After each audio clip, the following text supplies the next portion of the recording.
अस्सलाम वालेकुम dear students, कैसे हैं आप लोग।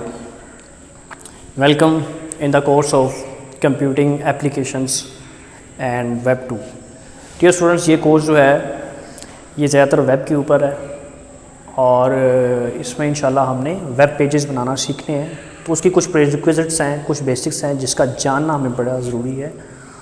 तो आई होप ये जो मैं आज आपको पढ़ा रहा हूँ उसको मैंने आपको पहले भी आपको पढ़ाया है, but for the sake of revision let's revise it once again so that हमारे जो चीज़ें हमें जिसका जानना ज़रूरी है उसको हम दोबारा से समझ सकें, सीख सकें। Dear students, client server network model. Client server network model first of all network है क्या है? जब दो या दो से ज़्यादा कंप्यूटर जो हैं आपस में इंटरकनेक्ट होते हैं with the help of communication link, so then we can say it is a computer network. So यहाँ भी कंप्यूटर नेटवर्क है, लेकिन इस कंप्यूटर नेटवर्क में एक कंप्यूटर जो सर्वर कहलाता है और एक क्लाइंट कहलाता है। Server computer normally powerful computer होते हैं, महंगे कंप्यूटर होते हैं। ये कई कंप्यूटर्स की रिक्वेस्ट को सुनते हैं और उनको रिस्पांस देते हैं। यूनिवर्सिटीज़ के जो वेबसाइट्स होती हैं जो हज़ारों लाखों स्टूडेंट्स को वो डील करती हैं, उनके पास जो कंप्यूटर्स होते हैं जो सब ये चीज़ों को हैंडल करता है वो सर्वर कंप्यूटर कहलाता है। और दूसरी साइड पे हमारे पास क्लाइंट कंप्यूटर है। क्लाइंट कंप्यूटर वो कंप्यूटर है जो कि हमारे पर्सनल काम के लिए इस्तेमाल करते हैं, क्योंकि हम महंगा कंप्यूटर हमें ख़रीदने की ज़रूरत नहीं है, क्योंकि हमारे अकेले किसी इंडिविजुअल के कोई इतने हैवी काम्स नहीं होते कि जिनकी मदद से जो है वो उसको एक हैवी मशीन चाहिए। नॉर्मली जो ग्राफिक डिज़ाइनर होते हैं या ये जो यूट्यूबर्स होते हैं इनके पास हाई-फाई थोड़ा सा अच्छा होता है, क्योंकि उन्हें ग्राफिक्स डिज़ाइनिंग या ग्राफिक प्रोसेसिंग करनी होती है, तो उसके लिए थोड़ा सिस्टम हैवी चाहिए होता है। नॉर्मली हमारे पास जितने भी लैपटॉप्स हैं हमारी लैब्स में जहाँ कहीं भी हैं वो सारे माइक्रो कंप्यूटर्स कहलाते हैं, वो इतने पावरफुल नहीं होते।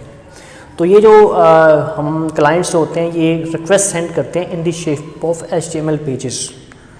और जो इनका जो प्रोटोकॉल होता है, प्रोटोकॉल क्या है बेसिकली कि अगर हमारे पास एक मैसेज है, एक फॉर्म है, साइन अप का फॉर्म है, आप PPSC या फेडरल पब्लिक सर्विस कमीशन में जॉब के लिए अप्लाई कर रहे हैं, तो वो आपसे क्रेडेंशियल्स लेता है, आपका नाम, आपका ईमेल, आपका मोबाइल एंड सो फोर्थ। जो वो चीज़ें आप सेंड करते हैं तो वो चीज़ें जो हैं कन्वर्ट हो जाती हैं बाइनरी फॉर्म में। वो कैसे कन्वर्ट होती हैं, वो कैसे ट्रेवल करती हैं, तो ये जो कैसे वाला लफ्ज़ है, ये कैसा, ये सारा इसको प्रोटोकॉल्स डील करते हैं। तो देयर आर मैनी प्रोटोकॉल्स जो कि आपका मैसेज एक जगह से दूसरी जगह लेकर जाते हैं। वो कैसे लेके जाते हैं ये आपका ना टॉपिक है ना ही आपका ऐसा कंसर्न है, ये बियॉन्ड द लिमिट्स है। तो वो उनके नाम आप लोग याद रख लें कि HTTP है सिंपल हम जो यूज़ करते हैं। अगर वो लाइक सिक्योर है, बैंकिंग या कोई ऑनलाइन ट्रांजैक्शंस की या कोई ऐसी सेंसिटिव इन्फॉर्मेशन जो है कि दरमियान में उसे कोई अगर उसको कैप्चर कर भी ले तो उसे पढ़ ना सके, तो हम उसको सिक्योर कर देते हैं। तो सिक्योर का जो है प्रोटोकॉल वो डिफरेंट है, वो HTTPS है। HTTPS मीन कि जो कम्युनिकेशन हो रही है वो इनक्रिप्टेड फॉर्म में, वो चेंज फॉर्म में, आप उसे आसानी से नहीं देख सकते। एनीहो, अगर आप कोई भी URL लें तो URL में ये हमारा प्रोटोकॉल, ये वाला एरिया जो है हमारा प्रोटोकॉल कहलाता है। उसके बाद ये नाम जो है ये सर्वर का नाम होता है।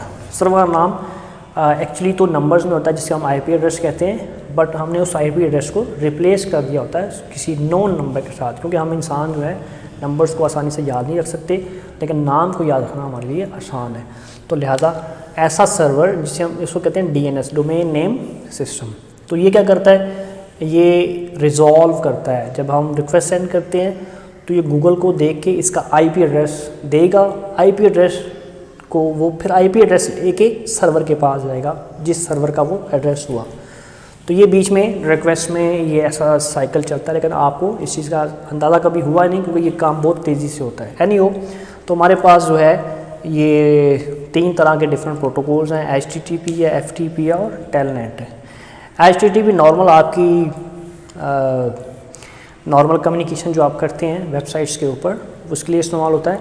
ये स्पेशल सॉफ्टवेयर स्पेशल प्रोटोकॉल है मार्जर के साथ। ये फ़ाइल ट्रांसफ़र, ये अगर आपने फ़ाइल्स ट्रांसफ़र करनी है इस शेप में फ़ाइल जो है स्लो ट्रांसफ़र होगी, इसमें ज़रा फास्ट फाइल ट्रांसफ़र्स होती हैं। तो ये पर्टिकुलरली सम प्रोफेशनल या सम ऑर्गेनाइजेशन जो है इस प्रोटोकॉल को इस्तेमाल करती है, नॉर्मल बंदे का सब कम ही वाह पड़ता है। टेलनेट ऐसा प्रोटोकॉल है कि अगर आप इंटरनेट के ऊपर किसी कंप्यूटर को या डिवाइस को कंट्रोल करना चाह रहे हैं, लाइक उसको वेब जो है सिक्योरिटी कैमरा है या कुछ सर्वर पड़ा हुआ है अमेरिका में या कहीं किसी दूसरे ममालिक में, तो आप उसको एक्सेस करना चाह रहे हैं remotely, then you will use this protocol.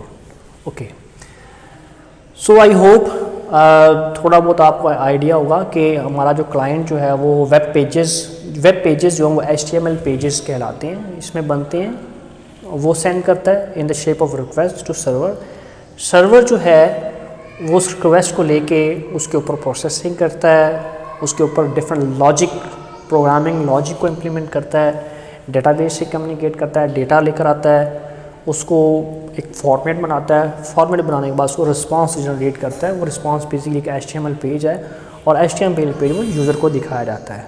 ये कंप्लीट एक साइकिल है, इसको समझना ज़रूरी है। अच्छा, उसके बाद जब हम अपने वेब पेजेस बनाएंगे तो वेब पेजेस में बनाने के लिए थोड़ा सा आपको ऑब्जेक्ट का आइडिया जो है वो देना ज़रूरी है। ये इतना ज़रूरी है प्रोग्रामिंग के अंदर कि हमारे पास special purpose programming, general purpose programming language होती हैं, that is called object oriented programming languages like Java, C# and C++, and there are many other Python. These are the programming language. These are called object oriented programming language. What is an object? Object एक बड़ी general term है, आप किसी को भी कह सकते हैं, बेसिकली चीज़ को कहते हैं। लाइक मेरे पास ये बोर्ड मार्कर है तो ये भी कोई चीज़ है, इसकी कैप भी कोई चीज़ है, मेरे पास ये माइक है, माइक भी कोई चीज़ है, ये वेस्ट कोड है, ये भी कोई चीज़ है, मैं भी कोई चीज़ हूँ, आप भी कोई चीज़ है, ये वाइट बोर्ड भी कोई चीज़ है, लेकिन है ये चीज़ जो है इतनी जनरल है कि आप किसी को भी चीज़ कह सकते हैं, कोई भी चीज़ हो सकती है, कोई ब्ला चीज़, कोई एक्स जो भी है। तो ये चीज़ होती क्या है? Anything that have some attributes और properties and some actions. So this is the definition of an object, that anything that have some attributes और properties and have some actions, we can say that is an object. So let's talk about a student. Student is also an object. Why? Because student have roll number, student have name, student have class, student have CNIC, address, email address, whatsoever. Student may have पता नहीं क्या क्या उसका data हो सकता है, ठीक है।